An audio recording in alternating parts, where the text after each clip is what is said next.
Scorpio's John Master Lee. And Lulu. All right, I'm going to share with you some shocking things that happen behind the scenes at the Billboard Music Awards. Things that you never know unless you're there live at the show. And I'm going to save the best for last. We are here at MGM Grand Garden Arena once again. We were just here a couple weeks ago because of BTS. We're back and we're here this time because the Billboard Music Awards. Music Awards. Thanks to a friend who hooked us up. Yes, thank you. And, as someone who, likes to experience new for the first time, it's not just there enjoying the music. I love checking out what goes on behind the scenes because what you see on TV, there's a lot of things that go on dang there that you don't know. And we're going to expose all that today. Alrighty. You can ask Master Lee to drive home. Why, you going to get plastered here tonight? We're getting a drink here even though the show's already started because, they won't let you in. With these live shows, when it starts, they actually block you from getting in, right when they're filming everything, because it doesn't look good if people getting situated right when the big beginning happening. So first off, if you're wondering if the show is pre-taped or if it's live, it is absolutely live. They are filming it and they're factoring the commercial breaks. This is very different than watching a show like, say, America's Got Talent, where they pre-tape it. Because that show can go on for 5-6 hours because they're taking down sets, sending them up, doing multiple takes on some things. And oftentimes what you see in the end is a totally made up version of what was filmed. It's really fascinating. Things can go out of order, right? To tell the story they want. Not in a live show. The first thing you realize on a live show is, they got commercials. So what happens when commercials go on? All right, commercial break, which means we're doing this, VIP peoples. Oh, we are on a break. We're on a break too. That's right. They'll give you a little clock. I wish the clock was bigger. There's a little clock down in the middle where they're like. I think it's a big computer screen. Right? It is, yeah. They should put it on the screen because that clock is very strict, right? So when the commercial's on, you have about 3 minutes, and you can sit there and do nothing and just mill about all right, like a regular commercial. They don't show the commercials to us because commercials tend to be localized in your market. You can, however, decide to go get something to eat. Or use the bathroom. That's right. If you are not back in 3 minutes, they block you from getting in. That's it. They're filming already. Because it's a live show, they have to stick on time too, because if you realize on TV, right, shows start exactly at 9 o'clock, 10 o'clock, 9 o'clock, whatever a lot of time they are. Because we left it just a little bit early, but the show ran over and they apparently just cut it off before Diddy was able to finish everything that he wanted to say. Yeah, to do the outro, I guess, the ending part, right? It's almost and then they cut him off. What happens when those people are up on stage and they're getting their awards and I want to thank my mom and they cut them off type of stuff. They're strict about that stuff. I honestly, the biggest waste of time was Diddy himself. Diddy should have followed a script. At some point he's going, you know what, guys, I'm not going to follow the script. Turn off the teleprompter. I'm just going to wing it. Oh my gosh, shit. This 20 minutes of him winging it and have no clue what he's doing. That's live. That's live, yeah. What I would say about a live show, which is really fascinating, is that all those different sets that you see, they switch them off so fast. Unlike America's Got Talent, some of these other shows where they could spend 20 minutes, 30 minutes, changing the stage setup, they're changing those stage setups in about 5 minutes. Less than that. It really depends on how big. It's really fast, yeah. They must have this all pre-rehearsed and just practice runs up the wazoo. I was able to walk down to the side and just kind of film behind to see, it's all fake, right? So the sets are not elaborate in the sense where it's you're building a house. It's designed to be taken apart very quickly, probably barely held together through Scotch tape. But man, the people that work that stage, they are impressive. I don't think we give enough credit to the people who work behind the scenes like that, of how on the ball they are, because if they mess up, they can't shoot the next segment. Yeah, right. That's your job. I'm guaranteed someone's calling you out. Oh God, I forgot the tape. on that That's part. Right. You got Travis Scott performing and the whole back wall just collapses. The guy walks by. Because Lula forgot to tape that part, just one part right there. You would be fired. In addition, I would say to the lighting production, I was just, honestly, we sat really far back, right? So it's not like we were able to see the glisten of sweat of some of these performers.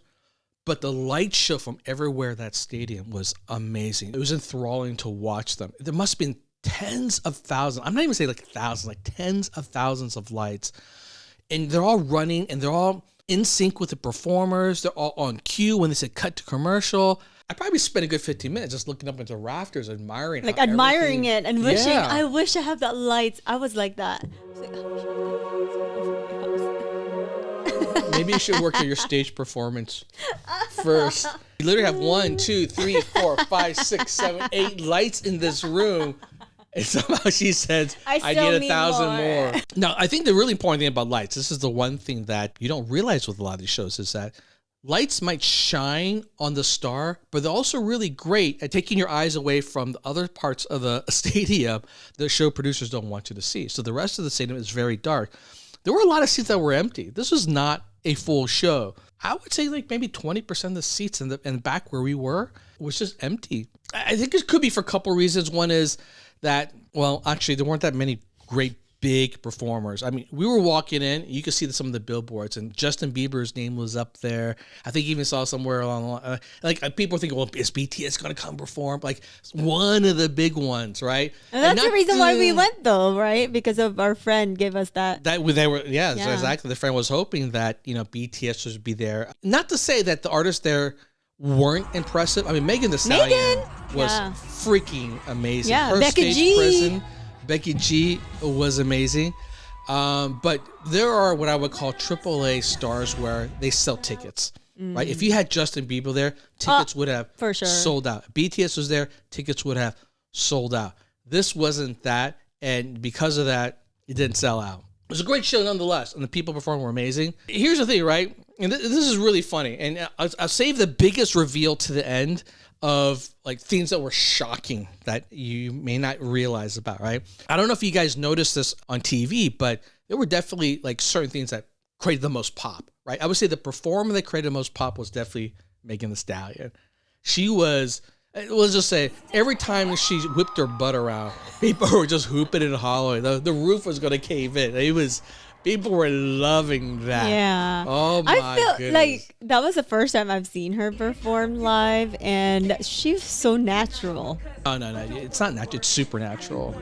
Because they actually did show a bunch of performances from the past years, right? They showed amazing performances from like Pink when she was up there, Beyonce. Like these people had such amazing stage presence. It's like iconic performances. I would say Megan Thee Stallion was right up there. Like even though she's relatively new, she hasn't solidified herself, like I say, at Beyonce. Her stage presence was right up there with Beyonce. That was, I could see a whole show of just Megan Thee Stallion stuff.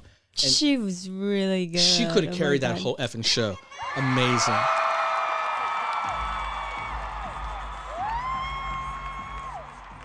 I think the other big pop wasn't a performance, but was from Mary J. Blige. But first off, Janet Jackson got a big pop because this was the first time I think anyone's seen her in a long time. I was hoping she would do like a performance or two, but just seeing her on stage was Yeah. it just brought back nostalgia. It was People very, loved it. Yeah. People just so loved emotional. it. It was so emotional. Yeah, it took her a couple minutes for her to start talking, introduce, exactly. you know. Like that's how crazy the crowd. Yeah, like, people she had to, respect her. Calm down, y'all. Like I need to get through the show. Then he's gonna get Right. cut off in the end. She's thinking. But her presence was great, which, by the way, to me, Wonderful. it brings back nostalgia because she was literally the first concert that I've ever seen Wow. as an adult. I didn't see any concert till then. Front row seats for Wow. Janet Jackson. That's how amazing, big John. she was back in the day. Wow. Mary J. Blige, though, her speech. Oh, yes. Like, I knew she was big. I didn't know she was that iconic. Like, her backstory and her struggles and how she became so iconic and really created a new, like, sound that today is, like, so common, but, like, she quite literally was the queen of this. Man, people were moved by her speech. She's really lovely. touching. Yeah. Amazing woman. But the most ironic pop of the night, which you all didn't get to see, Dun, dun, dun, dun. was for BTS, who wasn't even at the show. Yeah. There was literally they were playing the highlights. Remember I was saying they're playing the highlights from past years, from Pink, right, to Beyonce. They also showed a highlight reel when BTS first performed. And the crowd went nuts. That's It's just what's on screen. It's a replay. It could have been a YouTube video. Yeah, for sure it was. And I was shocked because I'm looking around the crowd. I didn't think it was a BTS crowd. It was no. But man, there were a lot of people there that freaking. No, I think there were a lot of armies in that. Obviously, stadium. it was a lot of ARMY because it was one of the biggest pops right up there with the performers. So Yeah, that was shocking to me. That was shocking. I was like, holy cow. Who cheers for a video montage, right? That was amazing. BTS fans. Good job, Army.